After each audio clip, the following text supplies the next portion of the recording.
د مزار شریف ښار او د بلخ ولایت یو شمېر ولسوالۍ نن د فلسطیني ولس په ملاتړ د بېساري لاریونونو شاهدې وې. د اسرایلو ضد په دغه لاریونونو کې دیني عالمانو، قومي مشرانو او عامو وګړو ګډون درلود او د فلسطین له بې دفاع خلکو څخه خپل ملاتړ اعلان کړ. په دې سترو غونډو کې دیني عالمانو د اسرایلو له خوا د فلسطیني خلکو ډلهییزه وژنه په کلکه وغندله او دا یې یو وحشیانه جنایت وباله. امروز ملت افغانستان را واجب و لازم هستند که شما دعا کنین. اگر مال کمک کرده بتانید، اگر زبان کمک کرده بتانید، به هر چیزی که شما توان داشتین لازم و لابد است که برای مظلوم فلسطین افغانستان شما کمک کنین. مگر بشر در غزه در قالب بشریت نیستند یا نمیشنوین یا نمیبینین و یا هم در حلقه فساد چنان آلوده اید که از خورشید تابان چشم پوشی کرده اید.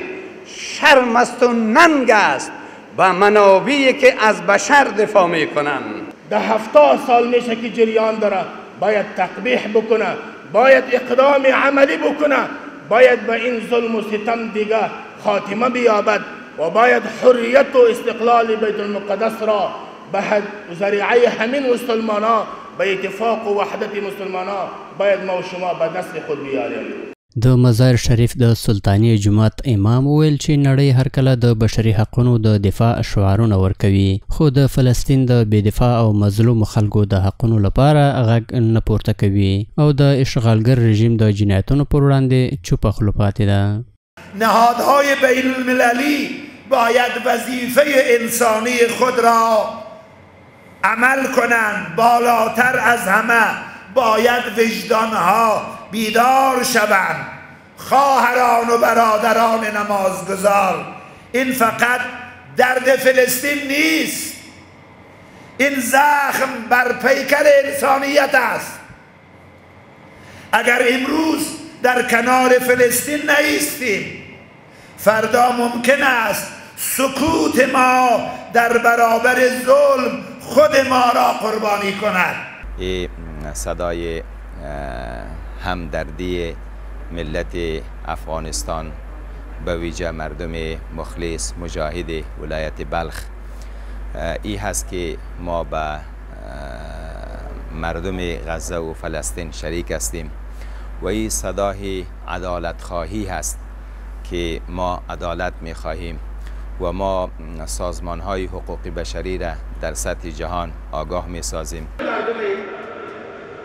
له بلې خوا د ابوذر غفاري په جامع جومات کې هم دیني عالمانو او خلکو د صهیونیستي یرغلګرو د جنایتونو پر وړاندې خپل غږ پورته کړ او د اسرایلو د غیر انساني چلن او وحشتناک ظلمونو نه یادونه وکړه. دوی همداراز د اسلامي هیوادونو پر چوپتیا سخته نیوکه وکړه او د یادو هیوادونو په مشرانو یې غږ وکړ چې د صهیونیست رژیم پر وړاندې ودرېږي او سره متحد شي.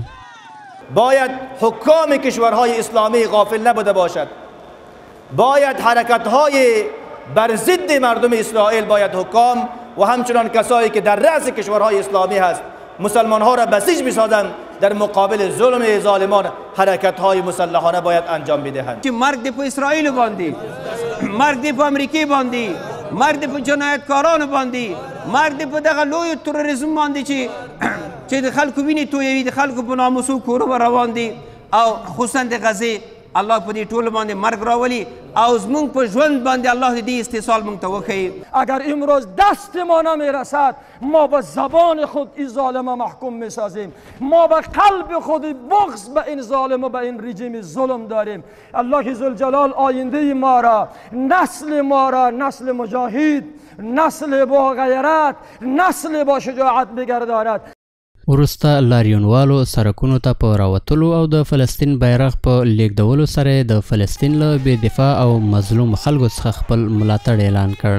د یادونې وړ ده چې په غزې تړانګه د اسرایلو د بریدونو په پایله کې له 450,000 څخه ډیر خلک شهیدان، څه باندې 120,000 ټاپیان او په زرګونه نور بې کوره شوي دي.